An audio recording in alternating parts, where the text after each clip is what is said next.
Abandoned structures hold the secrets of America's past. A stop on Route 66 reveals a forgotten story of this nation's mother road. Whatever color, whatever race, well, we learn how to treat people with great respect. A scorched landscape conceals a revolutionary entertainment complex. All you wanted to do was run up the hill. I mean, for young guys, this was something you'd never seen before. A pioneering waterside attraction symbolizes the rise of a great city. This was a bold statement to the world. On the water, on the Atlantic Ocean, in this emerging town called Miami.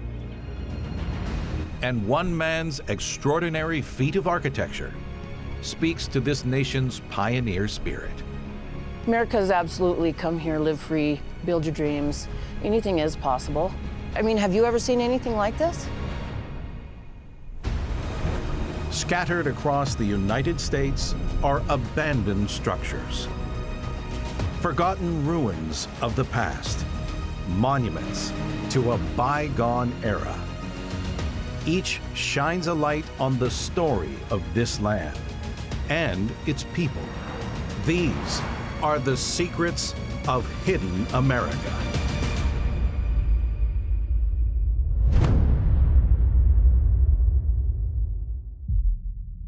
Two hours northeast of Los Angeles, in the Mojave Desert, lies an eye-catching collection of structures that are a slice of American entertainment history.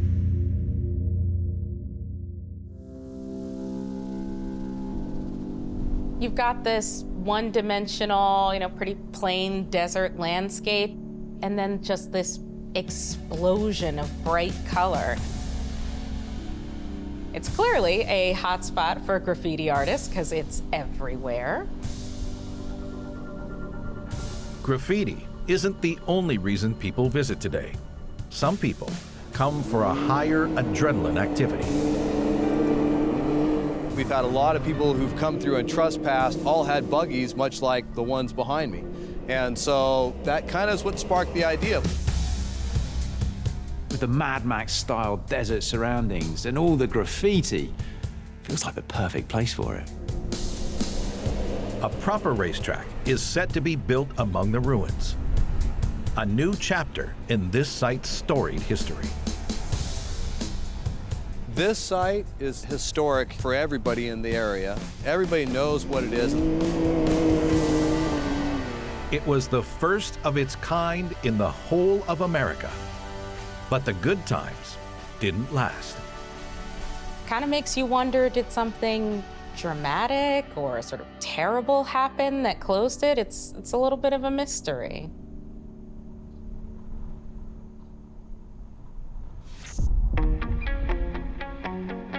The site owes its existence to a piece of infrastructure built years before.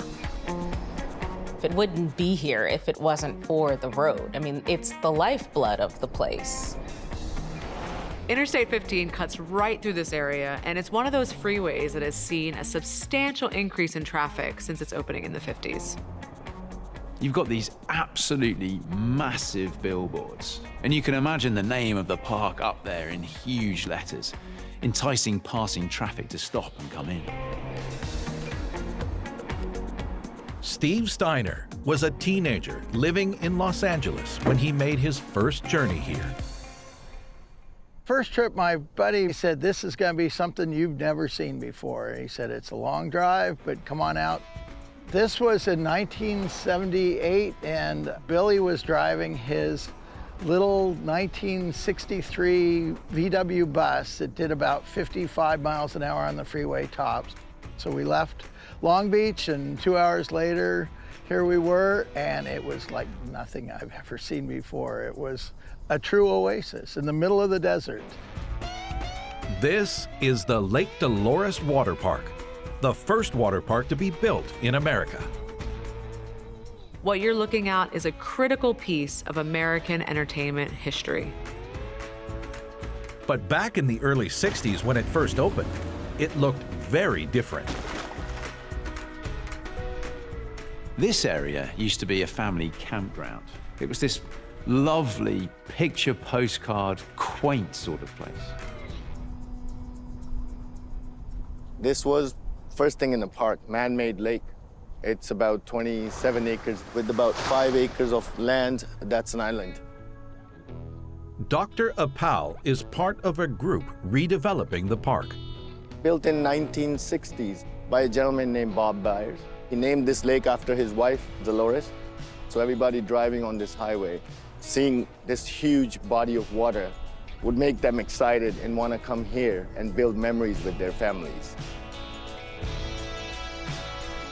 The lake was a huge hit, but Bob had dreams of something more and began taking the first steps in creating an attraction Americans had never experienced before. The park's owner was thinking about different ways to make the space more popular, and a few simple slides that would fling people into the lake was just that sort of thing. So the first slides were made of steel, and they weren't that long, they weren't that high, but they were hugely popular, a fact that was not lost on the owner and kind of got him thinking. Bob realized this was the way to go, to make the slides the main attraction, and to make them bigger and more extreme. By the 1970s, Lake Dolores had come to resemble what we now recognize as a water park. A lazy river, a huge slide that started at a crazy height. These are the hallmarks of the modern water park. And this was the place that kicked that whole trend off. Steve can vividly recall walking through the turnstiles for the first time. When I first got here, it was the parking and lots of cars. There was a lot of cars back then. And then it was a mass of people in water. Incredible. It was a Disneyland for water. They had 6 to 8 slides that were about 50 meters long, I would say. And they'd be doing 45 miles an hour, maybe 50, down this hill. It was kind of the Wild West. They did whatever they wanted, and I cannot be more clear, you would not see this today. There was one slide that was undoubtedly the star attraction. It's been a long time, but I believe we're at the site. One of the scariest things in my life was 2 chutes going down this way, 200 feet at 40 miles an hour, standing up. So this attraction, this epic slide, is actually extremely dangerous. Your first time down is the nuttiest thing because it's as slick as can be. And of course, I went down this slide, ended up down, caught it with a hand, and then kind of did a belly flop right into the water. Got a lot of laughs. Yeah, I mean, you might be going around, you might get a little bumped, a little bruised, but you know, you would get up, you would dust yourself off and go again. Towards the end, one of the greatest feelings of my life, I went down, everyone's looking at me, and I was able to spin all the way down the ride, all the way down to the end, and flipped, and actually made a nice flip. It looked great, never did it again. Other parks soon took notice of Lake Dolores' success, especially in a well-known city nearby. Being on the road to Vegas was sort of a blessing and a curse, right? In the beginning, great, brings lots of people. But Vegas being Vegas, you know, they also started building water parks, and they did them bigger, more extravagant. And, you know, in the end, Lake Dolores just couldn't compete with that. A significant downturn in popularity forced the park to close in the late 80s. But in 1998, a $1 million makeover was complete, and the new park reopened under a fresh name, Rockahula. It was coming back to life. They brought it back. There were rides there, red, white, and blue American representation rides. People were still starting to come in. But less than a year after the reopening, tragedy struck. It didn't pan out the way they had decided. There was an unfortunate incident. Certain rides that were still not regulated properly, they were grandfathered in from the previous era.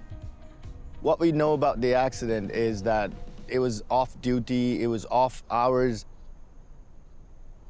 So an employee, rumored to be under the influence of alcohol, decided to take a late night ride, went down a slide into an underfilled catch pool and had a pretty disastrous landing, severely injured, ended up being paraplegic. The lawsuit that followed was just too costly for the park owners. They were forced to file for bankruptcy. The park changed owners multiple times in the early 2000s, but only really operated intermittently, each owner struggling to keep it alive. The water park finally shut its doors in 2004, and it's never reopened again. Without the desert groundwater being pumped to the surface, the lake slowly dried up. But the water park's abandonment paved the way for a new type of business. I've been involved with the filming on this property for years, bringing film crews over, doing different commercials, movies. John Miller runs a film location company specializing in the Mojave Desert region. But recently, trespassers gave him a new idea, a racing track for off-road vehicles. What we did is we let the market tell us what it wanted from this area. Like, well, hey, if they're already coming here to do this, why don't we just build it for them? An abandoned space like this in the desert would make a really cool racetrack. I could totally see dune buggy drivers having an amazing time in this incredible landscape. These are the most popular off-road vehicles sold. The suspension on them allows you to do darn near anything that you want. Kind of allows anybody to go out there and be a racer.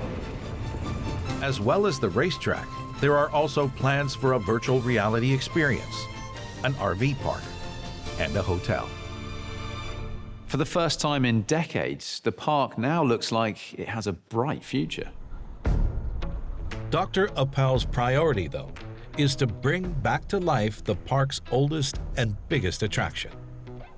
My own personal goal is by 6 months we will have water in this lake, and we will be welcoming everybody to come back here and enjoy it. This is still America's first water park, so we want to preserve that history.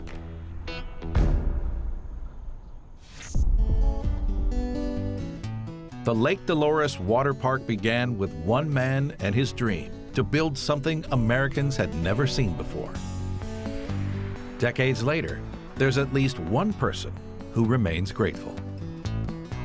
Bob Byers, he went out and just did this for fun for his family and then fun for everybody that came by here. And for someone to do that, it takes a lot of hard effort, a lot of drive. And he put pride into something that was just so amazing. And on behalf of everyone that went here, I really would love to thank him.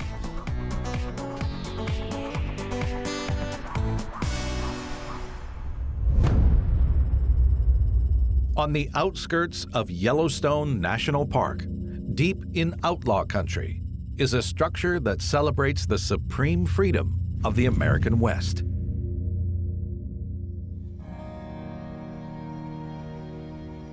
Wyoming is a state of natural beauty, mainly known for its vast expanses of wilderness, not for its interesting architecture. Yet, there is a building here that's hard to ignore. I've talked to a lot of people throughout the years, and it's an extreme curiosity. Nobody knows what it is, but they'll take every stab in the world to try to decipher it. Strange-looking buildings often have fairly strange stories attached to them. This is no exception. It was hand-built by a talented and ambitious man. He was determined to build something extraordinary for himself and his family. You can see that it's been made with real care and skill. This is sort of an alternative Western version of the American dream. His unwavering dedication to this building ultimately cost him his life. In this rugged part of America, embracing the wilderness has a long and celebrated history. The nearest town, Cody, was named after Buffalo Bill, the legendary hunter and entrepreneur, whose real name was William Frederick Cody. 20 miles west of the town is a structure that matches this wild and dramatic scenery: the Smith Mansion. When I come driving down the highway and see the mansion up on the hill, you can see 5 miles down, I get excited. I can't wait to be here. Sunny Larson is a mother of 2 living in Cody. But back when she was a child, the Smith Mansion was her home. So this is the cold room of the house. It's a room that constantly has air running through here. This room we slept in during the summertime when it was warm. This hammock is what we slept on. The ground floor was a wooden maze comprising of 6 different shaped rooms. Okay, so here you are in the hot room. This is the hub of the house where we pretty much did everything. This was our only source of heat, and this was our dining room table. We spent our winters here, and we slept in sleeping bags and rollouts on the floor. We didn't have traditional beds. Sunny sold the house in 2019 and hasn't been back since. Coming back to the house now that I don't live here, I no longer own it, it's extremely emotional. It's just something that I'm happy to do, to be able to come back up here and see it. The house is named in honor of its builder, Sunny's father, Francis Lee Smith. This place actually speaks to my dad's character. He was what you would consider an old-time mountain man. And he was very eccentric, and you can kind of see that in the whimsical nature of this home. This was a house that Francis Lee Smith was very passionate about. But actually, what ended up happening is it seemed to take over his life. Before the project would consume him, he had one simple goal: to single-handedly build a house for his wife and children. Okay, so my dad wasn't a very big man. He probably was 5'11". And after having the chance to work on this, I really didn't realize what kind of hard work it was. It's almost impossible for one man to do, but he did. So as he would bring the logs in here, he'd pull them down into the bottom part of the cold room using all these handmade pulley systems that he used. Francis Lee Smith was a man of limited resources, but he knew how to maximize what he could get his hands on. For instance, he used timber that had been fire damaged in the forest to actually build the base of the building. He used the wooden floor from a high school gymnasium and other bits of random timber that you'd find around town. He became laser-focused on the build, a fact his ex-wife, Linda Mills, knows only too well. He worked in town at his regular job, normal hours, come home, and then he would work at the house, on the house, till like 3 or 4 in the morning. And this was day after day after day. The marriage ended in divorce, and Francis Lee moved into the then one-story Smith Mansion. This is when Sunny started spending half her childhood here. We didn't have running water. We were minimal electricity. You know, we had an extension cord that we branched off from. We didn't have an outhouse. We lived wild with the animals. We lived like we were back in the 1800s, but it's something I wouldn't change for the world. I learned a lot. You know, it really made me a strong person. The divorce proved to be a pivotal moment for the half-built house. It started out as a family home, and then it took on a life of its own and just started going up. His one floor became 2 floors, became many floors, became a separate section and another separate section. People didn't quite know what to make of it. You can imagine the questions around the town. What's going on now? Did you see what he did last week? Above the living quarters on the ground level, 4 more floors were added, but never fully completed. The second floor, which is right above that rounded roof, is inside the house. I think it was meant to be some kind of a master bedroom when it was finished.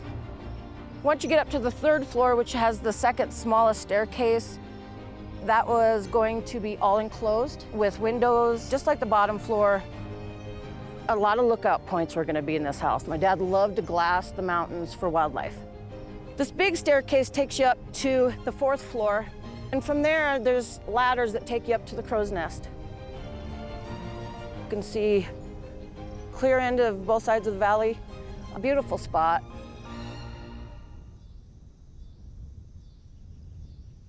This building is an expression of its environment, of a love of the outdoors. Out here in the wild west of America, one man going against the grain, expressing himself in timber and clever engineering. It's great to see. I never would have thought it would look like this in a million years. It's beautiful. Francis Lee was a maverick builder. His design decisions were all off the cuff. Back in the 70s, when he started building this house, there weren't any rules that you really had to follow. So he ended up just doing everything his own way. Nothing is to code up here. But Sonny's father's own way was dangerous, and one day he paid the ultimate price. Unfortunately, my dad never wore any kind of safety equipment. On this northeast corner, he was building on a secondary roof system. He was using a 12x4 piece of plywood to measure with, and it fell and made him slip. He couldn't hang on, and he fell, and that's the end of it. He laid there for 2 days before he was found. The phrase, "he died doing what he loved," is really quite apt here. He loved building that house. Despite never being completed, the fact the mansion is still standing proud comes as no surprise to Sonny and Linda. It's architecturally phenomenal. He was extremely skilled because he had all the math down for this building to support itself in ways that aren't normally done. I know how this place was constructed, and I know it's going to be here for another 100 years. It might be broken down, pieces might be falling off, but it'll be here. Oh yeah.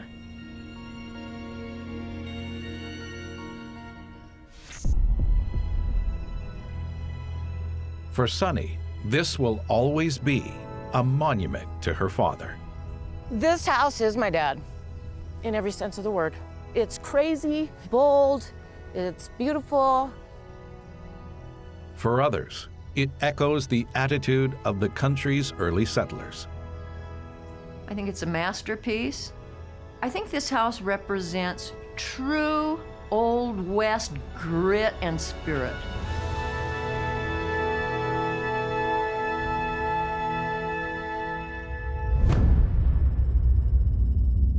A dilapidated building on a quiet stretch of Route 66 hides an incredible story of compassion during one of America's most troubling times.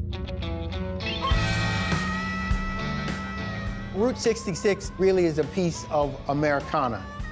It has so many aspects to it, and a lot of it we really don't know, and this abandoned property fulfills a piece of that story. It's got a pole in front that looks like it might have once held up a big sign, but the sign is gone, the building is boarded up. This was once a life-saving stop along America's Mother Road. For some travelers, this place was an important refuge. It was a place of safety in a world that could be particularly hostile and dangerous. The tension came from the outside world, okay? From having to interact with people who didn't care about me. But when I was here, I was very well protected. This is one of the sad and dark chapters in American history that we so often ignore because it goes against the ideals of our nation. But amongst the horrors, there is a heartening tale of a family that went above and beyond. We need to make sure that we educate the future generations about this wonderful family, fulfilling a need as a safe haven and during a difficult time in history.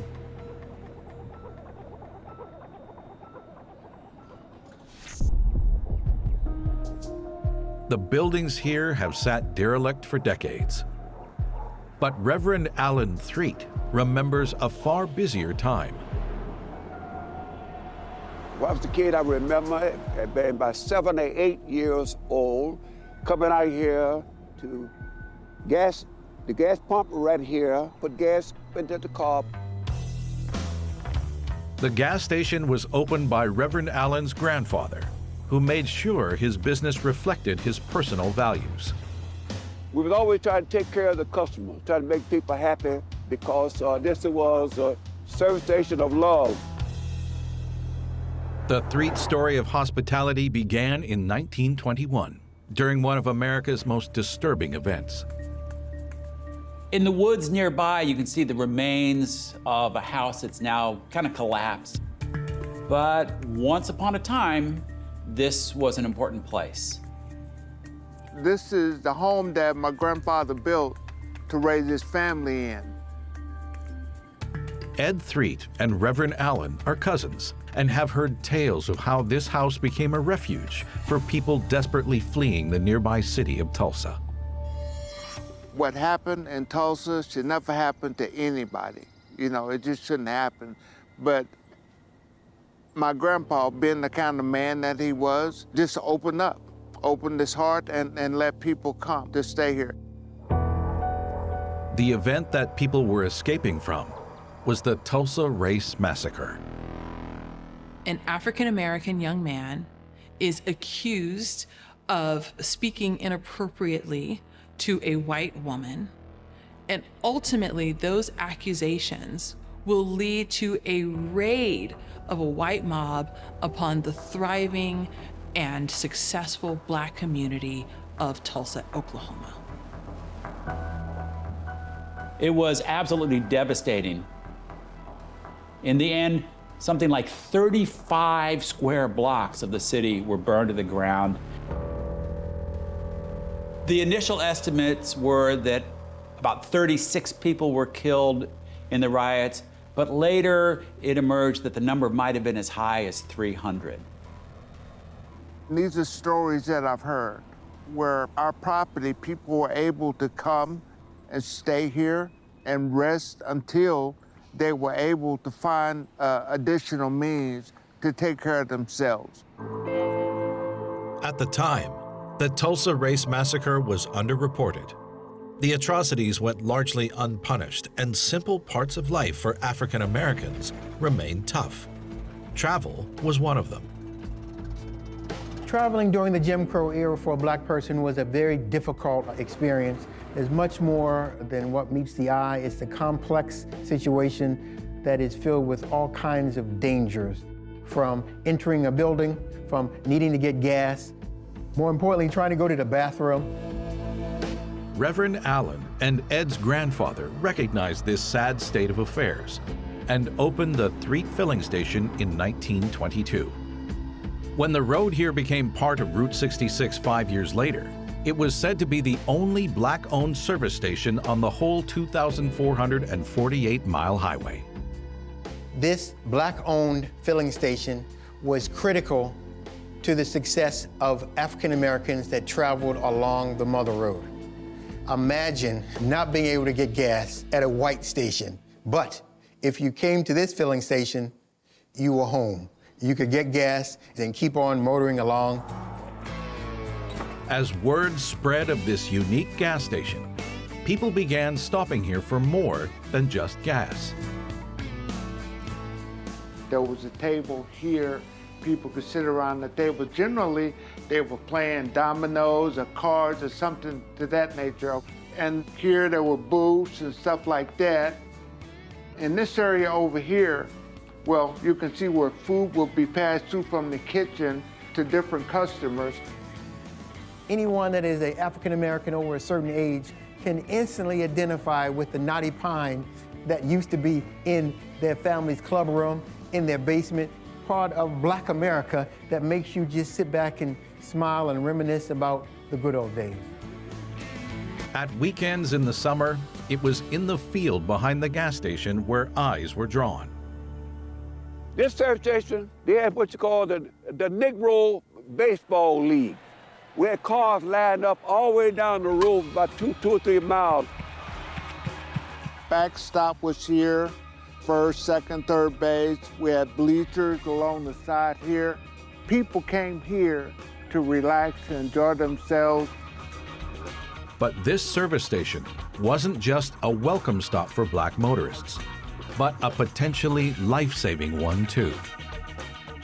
Just a bit down the road was the town of Luther, which was a sundown town. There were literally signs that would say Black people had to be out of town by sundown or else. And at a time when lynching was still prevalent in this country, the or else was serious. That was a real threat. Next door to the gas station, the Threets offered an alternative nighttime experience. The Threet enterprise became a gathering place for people in the community. They could come out on the weekends for barbecue and dances. There was a jukebox in the corner up there. There was always music being played. Pretty much the floor in the middle was a dance floor. The bar was called the Brown Bomber and was run by Ed's father. I enjoyed every second that I was in this place. People knew who I was. They knew my dad ran this place, so there was a certain amount of respect that I got. My brother and I, every Friday and Saturday, we would barbecue ribs.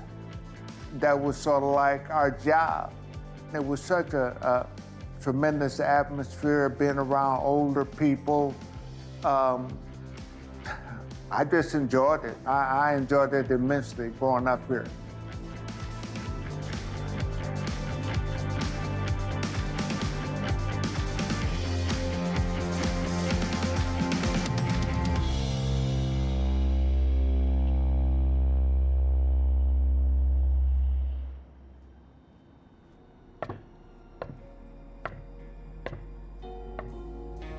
Uncle Euless, he passed away in December 1956. She never came back up here again. That's when she had her bedroom downstairs. She ran the business, she kept it up and going. She did all of that while she was still a school teacher. At the end of the 50s, traffic began to be diverted away from historic Route 66 to the new interstate highway.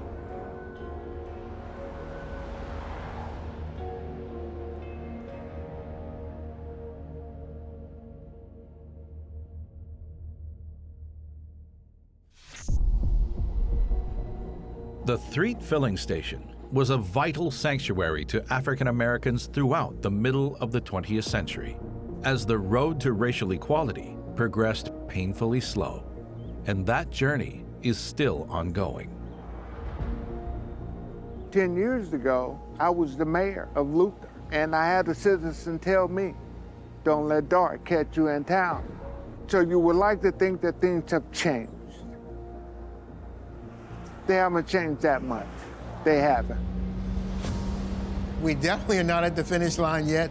There's definitely some good distance to travel, and if I could travel, I would travel with Threet family filling station folk, because historically, that family has embodied the right spirit that we need to move forward.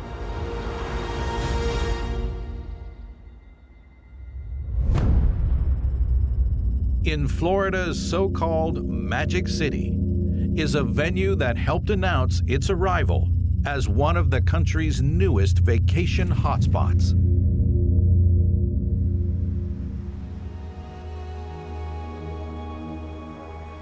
We are in South Florida at the mouth of the Miami River, and there's no more beautiful location.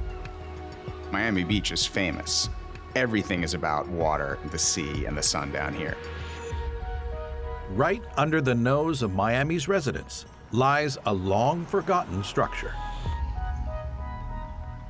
This is definitely a piece of statement architecture. It has a really strong, distinctive silhouette. There are a lot of seats and it just opens out into water. So you gotta think, this is a place where sports are happening on the water.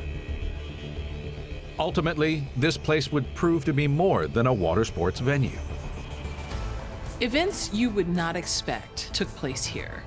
The biggest surprise, though, would arrive 20 years after a disaster shut it down. The assumption was that, oh my gosh, she's gone. She wasn't gone. Strong lady, strong lady.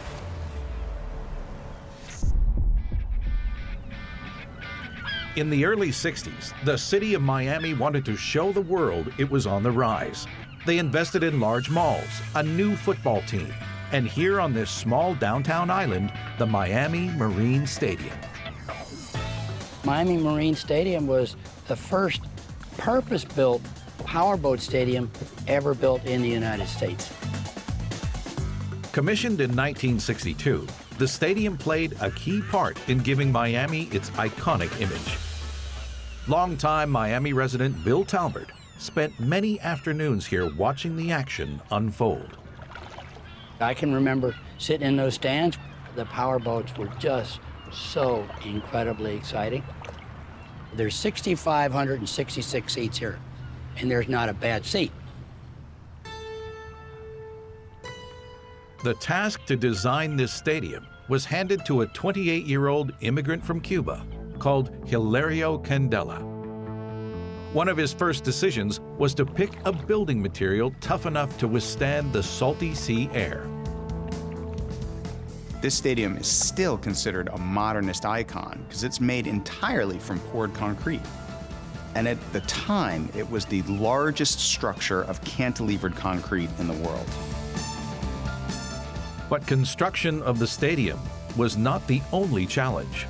A track for the boats to race on was also needed. They created a U-shaped basin that allowed boats to turn 180 degrees at high speeds. Some boats could go as fast as 100 miles an hour. The dredging of this basin alone cost the same amount as building the entire stadium. After more than a year in the making, on December 27, 1963, the stadium officially opened, and it put Miami firmly on the map. When this was opened in '63, this was a sleepy little southern town. This was a bold statement to the world. On the water, on the Atlantic Ocean, in this emerging town called Miami, that, you know, we're a big-time town. Spectators were fully immersed in the atmosphere, thanks to the stadium's design. With this closed-in roof, the sound went up, around, and down. It was loud, loud, loud, and exciting. It got you out of your seats. If you were sitting close enough, you might get sprayed by the boats as they went zooming by. But on the very first day, a tragic turn of events risked the future of the venue before it had even begun. Unfortunately, on the opening day, one of the racers, James Tapp, lost his life in a crash. In a practice run, one of Tapp's engines stalled, flipping the boat over and proving fatal for the driver. It was a painful reminder of how dangerous the sport can be. Despite the tragedy, the stadium continued to be a success. People were thrilled by high-speed boat races. Over the next decade, Miami boomed. Tourists flooded to the city, with the stadium playing its part. Miami was the center of boat racing in the United States and hosted many different types. But the stadium wasn't just about racing. Miami Marine Stadium hosted pageants, concerts, bands, religious events. Patrons would pull their boats up out on the water and anchor nearby to watch whatever was going on. If you have like a football stadium or a tennis stadium, The field is the stage there. But here there is no field. The field is the water. So stages were brought in. Bill was one of the many fans lucky enough to enjoy some of the memorable concerts held here. It's one of the unique things you can do is see a concert on your boat, getting here at noon and tying up boats 4 or 5 across. You know, I remember cooking lobsters and people were swimming in the water. Man, was that fun. In 1972, a different kind of event drew eyes from across the whole country to the stadium. Richard Nixon was on the campaign trail for re-election as president. President Richard Nixon held his youth rally at this stadium. The rally filled with Nixon supporters as they chanted, "4 more years." The stadium was a symbol of Miami's growth as a city, but it became a victim of its own success. As powerboat engines became bigger and stronger, powerboat racing moved into the wide open sea. Mother Nature, though, would deal the final blow to the stadium. Hurricane Andrew was August 24th, 1992. Remember, you would always talk about the big one? On that Saturday, it was coming straight in. I said, this is the big one. It's scary, and you don't know where it's gonna hit. Miami avoided a direct hit, but it was suspected that the stadium sustained some damage during the event, and it was declared unsafe for the public. Post-hurricane, the city had other priorities and the stadium fell into disrepair. But the original damage assessment didn't sit right with some. The assumption was for years that it's structurally unsound. And somebody, maybe the original architect, said, how does anybody know that? Incredibly, after 20 years of closure, the original assessment was proven wrong. The study was done, and it's fairly structurally sound. And that's what saved her. And in 2018, this was put on the National Register of Historic Places. It can never be torn down. And you can see, look at this. It looks like it'll last for 100 years. A restoration effort is now underway, and there is hope these seats will one day be full again.